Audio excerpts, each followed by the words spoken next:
Hello दोस्तों, इस सवाल को देखिए। सुनने में थोड़ा अटपटा लगेगा आपको, लेकिन बहुत ही आसान सवाल है। ठीक है ना। देखो, इस सवाल में आपसे क्या करे कि एक नाव 36 किलोमीटर अनुप्रवाह और 16 किलोमीटर प्रति प्रवाह 10 घंटे में आपका तय करती है। ठीक है ना। देखो, अनुप्रवाह का मतलब है धारा की दिशा में और प्रति प्रवाह का मतलब है धारा की विपरीत दिशा में। ठीक है ना। देखो, तो धारा की दिशा में चाल क्या होती है आपकी x प्लस वाई, और धारा की विपरीत दिशा में क्या होती है x माइनस वाई, और टाइम आपको दिया हुआ, यही तीन चीज आपको दी हुई है। देखो, धारा की दिशा में आपका जा रहा है 36 किलोमीटर और उसमें जा रहा है आपका 16 किलोमीटर, और टाइम कितना लग रहा है आपका 10 घंटे। ठीक है ना। और यहाँ पे 3 किलोमीटर आपका अनुप्रवाह में, ठीक है ना, और प्रति प्रवाह में 1.2 किलोमीटर, और टाइम लग रहा है आपका 48 मिनट। तो मिनट को भी घंटे में बदल लीजिए तो कितना हो जाएगा, 48 बटे में आपका 60। तो ये कितना हो जाएगा आपका, देखो 6 अट्ठे 48 और 6 दहम आपका 60, तो ये कितना हो गया आपका 4 बटे में आपका 5। ठीक है ना। तो देखो, इक्वेशन को आप जो है फ्रैक्शन लेस बना लीजिए, तो इसको आप 5 से गुणा कर दीजिए, तो इसको भी आप 5 से गुणा कर दीजिए और इसको भी 5 से गुणा कर दीजिए। ठीक है ना। तो ये कितना हो गया, देखो आपका 5 3 15, ठीक है ना। ये 12 पंचे 60 आपका 6 हो गया। ठीक है ना। और यहाँ पे आपके पास टोटल क्या बचा आपका 4।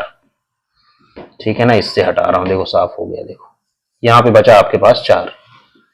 ठीक है ना, थोड़ा पानी हो गया है। ठीक है ना। अब देखो, अब आपको क्या बताना है, प्रति प्रवाह में चाल बताना है, मतलब x माइनस वाई की वैल्यू आपको बताना है। तो इसको आपको रिप्लेस करना पड़ेगा। ठीक है ना। देखो, 36 और 15 का मल्टीपल आपको निकालना है। ठीक है ना। देखो 36 में क्या है आपका 9 गुणे में आपका 4 है, और यहाँ पे क्या है आपका 5 गुणे में आपका 3 है। ठीक है ना। तो 3 का मल्टीपल 9 है ही आपका, 9 अपना 45 हुआ, गुणे में 4 आपका 180 बनेगा। ये 4 पंचे 20, 180 बनेगा। ठीक है ना। तो ये आपका 5 बार में। ठीक है ना। तो इसको भी 5 करो और इसको भी आप 5 करो। ठीक है ना। इसको 180 बनाने के लिए 12 से गुणा करना पड़ेगा आपका, तो इसको भी 12 से गुणा करो और इसको भी 12 से गुणा करो।